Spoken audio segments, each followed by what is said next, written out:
Bom dia, dormiram bem? Vamos fazer o nosso devocional diário. Vou pedir ao irmão João, meu filho amado, primogênito, para fazer uma oração para nós iniciarmos. Você é amado, primogênito não. Quem é primogênito? Quem nasceu primeiro. Senhor, meu Deus, meu Pai, obrigado por esta noite, que nós dormimos bem, confortáveis. Obrigado porque nós acordamos, respiramos, porque nós não temos deficiências físicas, porque nós conseguimos nos movimentar sem a ajuda de alguma muleta. Obrigado por tudo que o Senhor nos deu, tudo que o Senhor fez por nós. Que esse dia venha ser um dia bom, nós venhamos aprender um pouco mais nesse devocional. Em nome do Senhor Jesus. Amém. Chega um pouquinho para trás, José, para você não postar lá, para você prestar atenção. Sempre permite. Hoje nós vamos ler a 2 Pedro, do verso 2 ao verso 9. Vamos ler aqui. Graça e paz vos sejam multiplicadas pelo conhecimento de Deus e de Jesus, nosso Senhor. Visto como o seu divino poder nos deu tudo o que diz respeito à vida e piedade, pelo conhecimento daquele que nos chamou por sua glória e virtude, pelas quais ele nos tem dado grandíssimas e preciosas promessas, para que por elas fiqueis participantes da natureza divina, havendo escapado da corrupção que pela concupiscência que há no mundo. E vós também, pondo nisto mesmo toda a diligência, acrescentai à vossa fé a virtude, e a virtude a ciência, ou seja, o conhecimento, e o conhecimento a temperança, e a temperança a paciência, e a paciência a piedade, e a piedade a fraternidade, e a fraternidade o amor.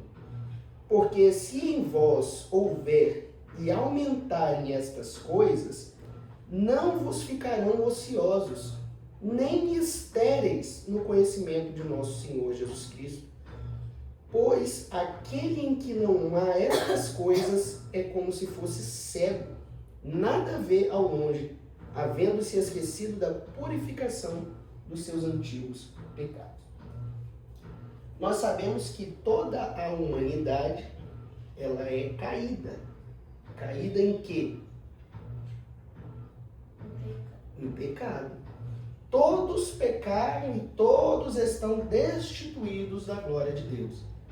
Sabemos que Deus nos criou à imagem e semelhança dele. Senta direito, José. Senta direito. Encosta ali. Sabemos que... Senta direito. E lá no pé. Sabemos que Deus nos criou a humanidade para ser o quê? A imagem e semelhança de Deus. Porém, mesmo com toda aquela alegria, todos os animais, aquele jardim maravilhoso, Deus, hoje todos nós, o que seria mais importante para vocês hoje na vida? Acredito eu que seria um encontro com Deus. Imagina você, José e João, se Deus viesse aqui agora, você gostaria? Você ficaria surpreso? Seria bom para você? Imagina, era isso que Adão e Eva tinham. Deus, todos os dias, quando o sol estava ali, na viração do dia, quando o sol estava indo embora, Deus vinha e se relacionava, conversar, brincar, falar com o homem. Você gosta de ver o Ravi?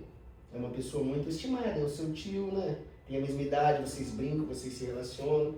Você gosta de ver a vozinha, a avó Sônia, Micael. É bom encontrar uma pessoa boa, uma pessoa que a gente gosta. Imagina encontrar o próprio Deus, aquele que te deu a vida e te criou todos os dias. Deve ser bom, não é? Muito bom. É para isso que nós fomos salvos, para encontrar com Ele. Para que nós fôssemos para o céu, para encontrar com Ele. Para que nós recuperássemos aquilo que nós perdemos. Então nós sabemos que toda a humanidade é caída. Caída em pecado. Porém, aconteceu uma coisa que nos deu a oportunidade de voltar a se encontrar com Deus.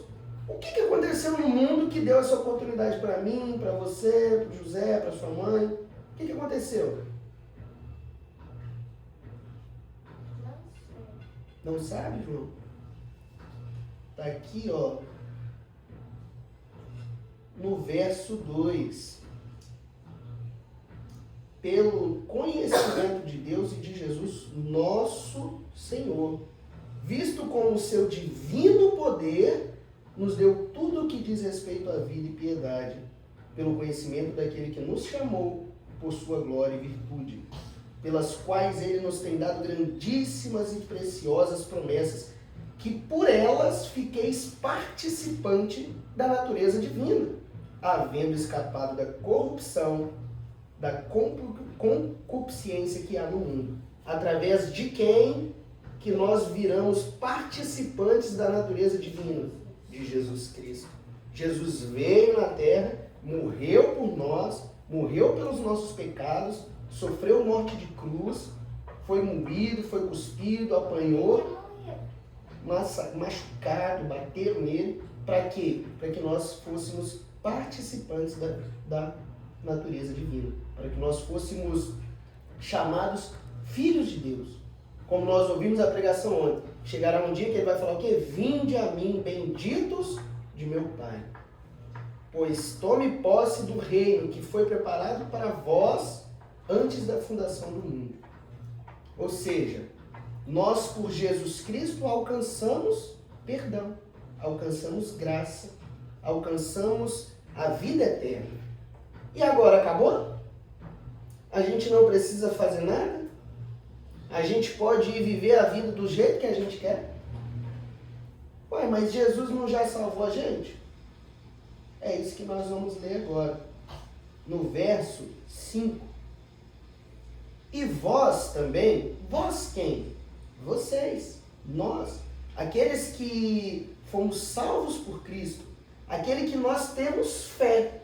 Olha esse verso que diz, e vós também, pondo nisto mesmo toda a diligência, isso quer dizer, faça isso com toda força, se esforça para fazer isso, nunca deixa de fazer isso, faz isso com todo o seu querer, com toda a sua vontade, isso que quer dizer, faz com diligência, arruma o seu quarto bem arrumadinho, você foi diligente, você teve esforço, você se preocupou, você se esforçou para que fosse feito. É isso que ele quer dizer, pondo isto mesmo, toda a diligência, acrescentai à vossa fé a virtude. Primeira coisa que ele fala que você tem que fazer é acrescentar à sua fé o quê? A virtude. Mas ele falou aqui que você tem que acrescentar fé? Não. Ele tem que acrescentar virtude à sua fé. Ou seja, ele já entende que você tem fé. Se você foi salvo por Jesus Cristo, você já tem a fé. Mas como que o João José tem que se comportar na sua vida? Vou te dizer agora. Diligentemente, acrescentando à vossa fé a virtude. Você sabe o que é virtude? João? Hã? Algo bom, mas... A água não é algo bom, mas o que é água? É um líquido que a gente ingere, né? Então é nesse sentido. Você sabe o que é virtude na íntegra? O que significa a palavra virtude? A palavra virtude quer dizer um hábito de agir bem. Ou seja, deixa aqui. Tudo que você faz bem é uma virtude. Obedecer os pais, cuidar do seu corpo, tendo a sua higiene pessoal, orando a Deus, arrumando os seus brinquedos, obedecendo às professoras, tudo aquilo que for autoridade, tratando bem os amiguinhos da escola, tudo isso é uma virtude. Porém, ele diz aqui, é um hábito de agir bem. Isso tem que ser hábito na sua vida. Você tem que fazer isso sempre, todos os dias. Isso tem que ser de você. Eu não faço, eu só obedeço porque eu quero ganhar um bombom. Eu só como toda a comida porque eu quero passear. Não. Você come toda a comida, você obedece porque há virtude em você. Virtude é um hábito de agir bem. Em Lucas 6,19, fala assim: toda a multidão procurava tocar-lhe, porque saía dele virtude. Então a virtude vem de quem? De Jesus, de Deus. Então, se há virtude em você, é o poder de Deus que saiu dele e veio em você. Então, acrescentai à vossa fé a virtude. E acrescentar ao conhecimento a virtude. Então, você pode ver que é assim, ó, não é só uma coisa. Primeiro você tem fé. Primeiro o poder de Deus salva a sua vida. Depois você tem fé. Depois você acrescenta virtude. Depois da virtude você vai acrescentar o quê? Ciência. Aqui está dizendo ciência, mas é gnós no grego. Conhecimento. Ou seja, o conhecimento de Deus. Você acrescenta, você age bem todos os dias. Você age bem com virtude na sua vida. E você tem o quê? Busca o quê? Conhecimento de Deus. Como que você vai morar? Você mora... Por que vocês moram aqui com a gente? Porque nós somos os nossos pais. João já dormiu na casa do Rafael Lucas, não já? Por que você dormiu lá? Porque você é amigo dele. Então, porque você conhece ele, certo?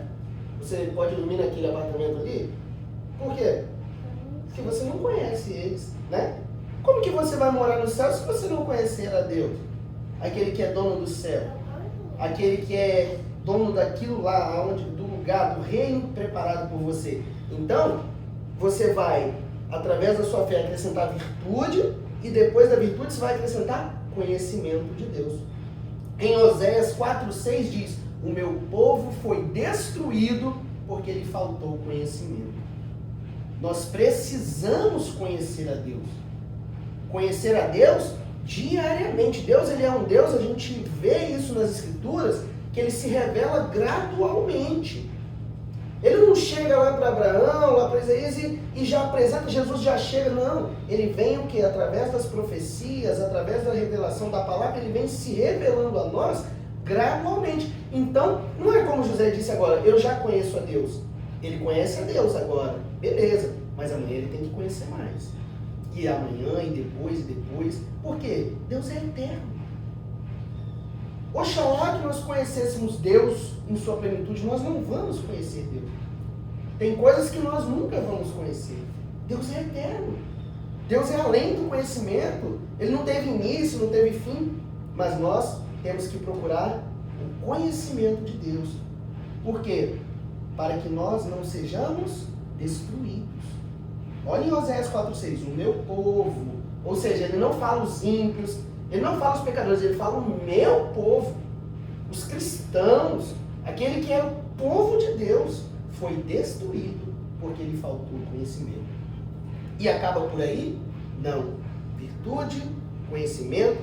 Depois do conhecimento, você acrescenta a temperança. Tudo isso aí é só para hoje? Você vai fazer isso aí mal feito? Não. Vai fazer com diligência, como ele disse. E o que é a temperança? Temperança é domínio próprio. Mesmo que às vezes você não queira fazer algo ou você se irrita com algo, você não sai gritando. Se alguém grita com você, você não grita com essa pessoa. Senão você faz o quê? Você aumenta, você exacerbera. Então você faz o quê? Eu tempero, eu tenho temperança. Se você grita, eu falo mais baixo. Temperança é uma força dada por Deus. Alexa, para. É uma força dada por Deus para dizermos não ao pecado, às nossas vontades, à nossa carne, à nossa concupiscência. Em Gálatas 5, 22 a 23 fala do quê? Alguém sabe? Dos frutos do Espírito Santo. E a temperança está lá em Gálatas 22, 23. Ou seja, temperança é um fruto do Espírito. É algo que também vem de Deus para nós. Então nós devemos, tá vendo como é gradual? Como que vocês devem viver? Pai, como que eu devo viver? Você deve viver diligentemente, acrescentando na sua fé virtude, depois o conhecimento, depois a temperança. Depois da temperança vem a paciência. O que é paciência? O que é paciência, João? Fala. Ter calma, sim. A paciência aqui é permanecer fiel em Deus. Por quê? O José esses dias pediu o quê? No seu pedido ali, na sua oração? Um cachorrinho. Amém. Se Deus não responder, ele permanece paciente, fiel a Deus. Deus sabe de todas as coisas. Deus não é um Deus que está aqui para atender os meus pedidos. Eu que tenho que orar para ser mais próximo de Deus. Não orar para Deus atender os meus pedidos, né? Às vezes Deus fala não, como nós aprendemos no devocional anterior. Davi orou dias e dias e dias, jejuou, era um homem segundo o coração de Deus e o filho dele morreu. Tiago orou e pediu a Deus para centrar no trono. O que ele ganhou? Espada no pescoço, decapitado. Então, paciência é permanecer fiel a Deus, esperar em Deus. Por que nós devemos ter paciência e esperar em Deus? Para quê? Oi. Davi, segundo o coração de Deus. Ele quer dizer, não é segundo porque é primeiro, segundo, terceiro, não. A palavra segundo o coração quer dizer assim, ele andava de acordo com a vontade de Deus, entendeu? Ele fazia o que Deus queria. Isso que quer dizer segundo o coração de Deus. Por exemplo, Deus estava lá e falava assim, eu quero que Davi seja assim, assim, assim. Davi estava aqui na terra e falava, eu vou ser assim, assim, assim, porque Deus quer. Isso é ser segundo o coração de Deus, entendeu? Não ri, filho. É a dúvida dele. Você já sabe mais. Sim. Então, em Isaías, por que nós devemos ter paciência e permanecer fiel a Deus? Por que você acha, João? Para quê? O que acontece com você e com José se você permanecer fiel e ter paciência e esperar em Deus? Vai viver com ele, sim. Isaías 40:31 diz, os que esperam no Senhor, ou seja, os que são pacientes, ou seja, os que permanecem fiel a Deus, renovarão as suas forças. Está vendo como nós temos aqui algumas formas de viver que são mais armas para nós vivermos do que formas? Permanecer fiel a Deus, ter paciência, esperar em Deus, renova as nossas forças. Se nós não esperamos em Deus, se eu hoje falo assim, eu não quero saber de Deus, eu não quero esperar em Deus, amanhã eu tropeço. Amanhã eu bato com a cara na parede. Permanecer fiel a Deus, ter paciência, é esperar em Deus. E os que esperem em Deus, renovarão as suas forças. Depois da paciência vem a piedade. O que é piedade, José? Você sabe? Uma vida de piedade, ela demonstra a fé pelas obras. Como que eu sei que o João é um cristão salvo por Cristo? Quando ele externa isso nas suas obras, quando ele tem todas essas características, ó. Ele tem virtude, ele tem um hábito de agir bem, ele tem um conhecimento de Deus, ele não é enganado por falsas pregações, ele não é enganado por falsas revelações ou falsos ritos, ele tem um conhecimento de Deus, ele é temperante, ele tem um domínio próprio, ele permanece fiel a Deus na paciência e ele é piedoso.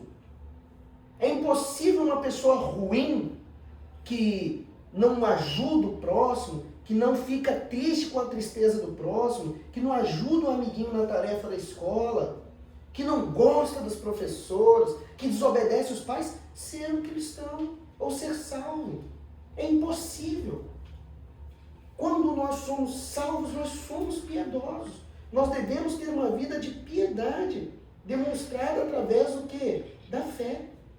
Olha o que diz em 1 Timóteo. Pode falar.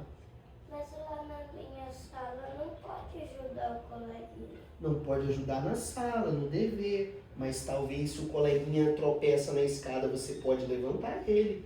Se ele não tem o lanche hoje, se a mãe dele esqueceu o lanche, ou se ele não tinha dinheiro para comprar o lanche, você pode dividir o seu com ele. Mas a tia também não deixa. Não deixa, né? Eu entendo, porque como você é pequeno, pode ter criança que tem alergia, ou criança que não pode comer tal coisa.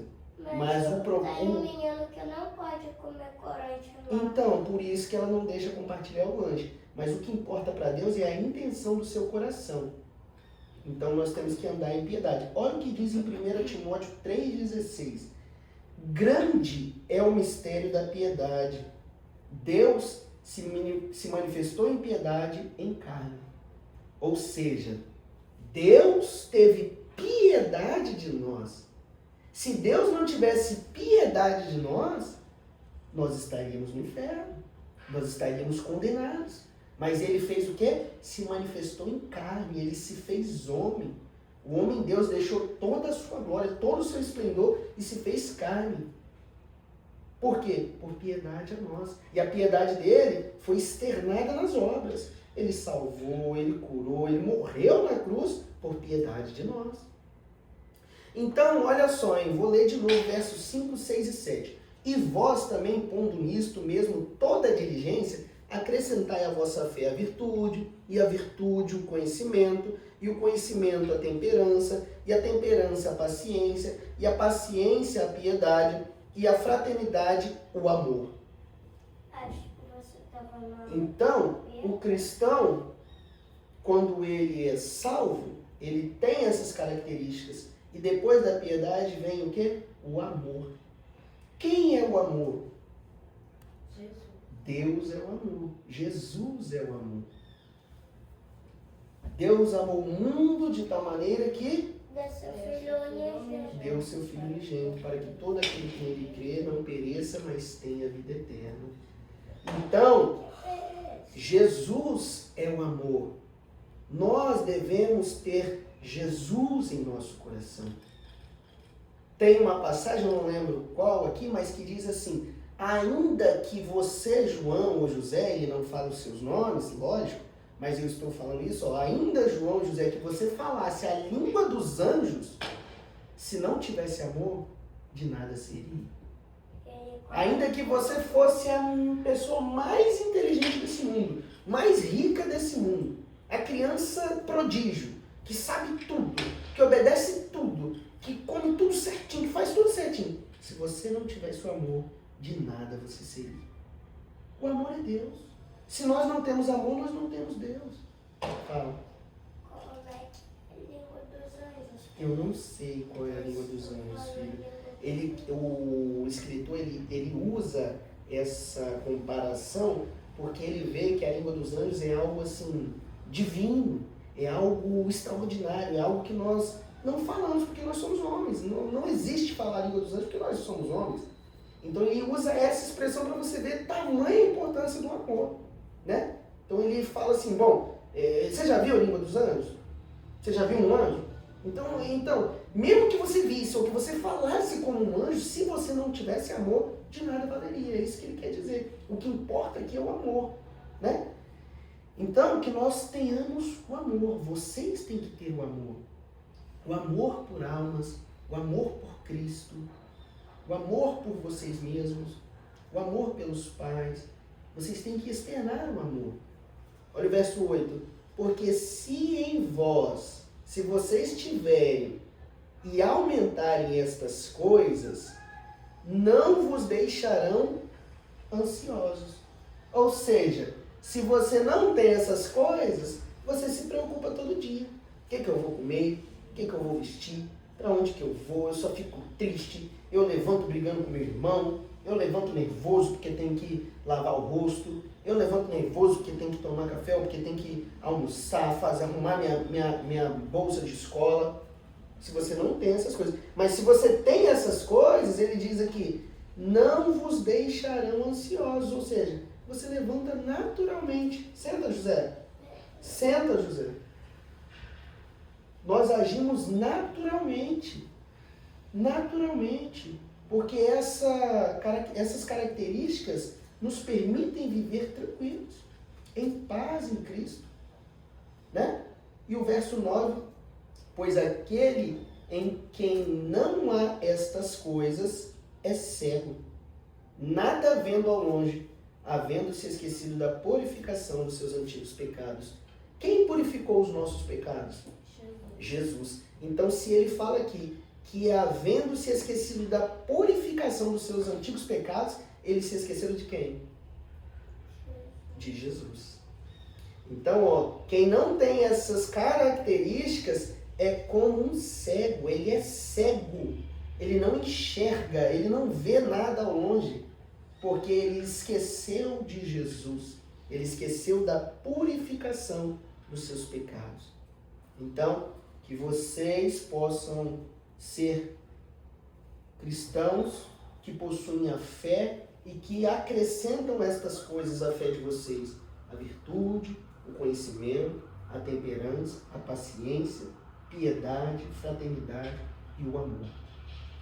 Que vocês entendam que Cristo, ele é o centro da vida de vocês.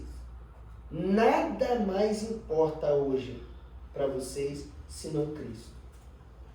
A coisa mais importante que você pode fazer hoje é orar a Cristo.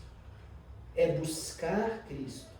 Você pode ir para a escola, você pode ter a prova mais importante da sua vida, você pode encontrar com a pessoa mais alegre, a gente pode viajar para o país mais legal, a gente pode conhecer a pessoa mais famosa que você gosta, você pode jogar o jogo mais legal, você pode comer a comida que você mais gosta, você pode passar o dia com seus pais, você pode ganhar o prêmio mais valioso desse mundo. Ainda assim, a coisa mais importante que vocês podem fazer no dia de vocês é orar a Cristo, se relacionar com Deus. Isso é uma dádiva. O homem perdeu isso quando pecou, não é? Mas Jesus criou um plano de salvação, deu o seu Filho para que nós recuperássemos isso. A oportunidade de nos relacionar com Deus. E pior, sem nós nem merecermos, nós não fizemos nada para merecer isso. Foi por Cristo.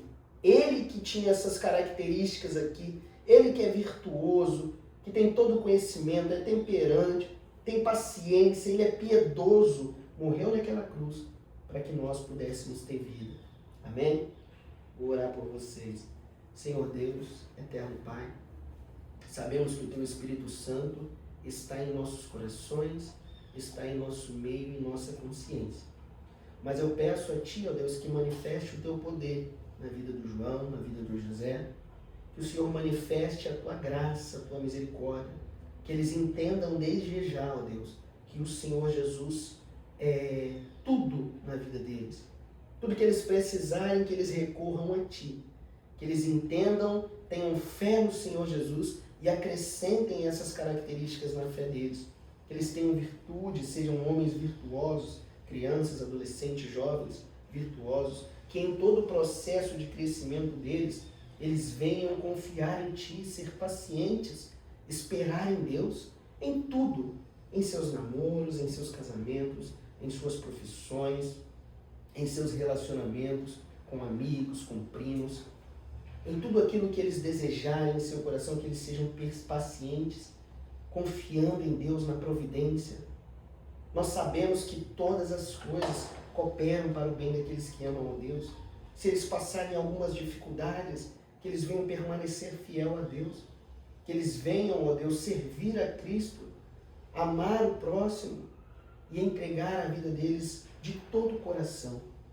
Que eles possam, ó Deus, reverberar esta palavra em seus corações, guardar estas palavras no coração deles, para que eles não venham pecar contra Ti, entristecer o Teu Espírito Santo, mas que eles possam antes ser irrepreensíveis na Tua presença. Em nome do Senhor Jesus Cristo. Amém.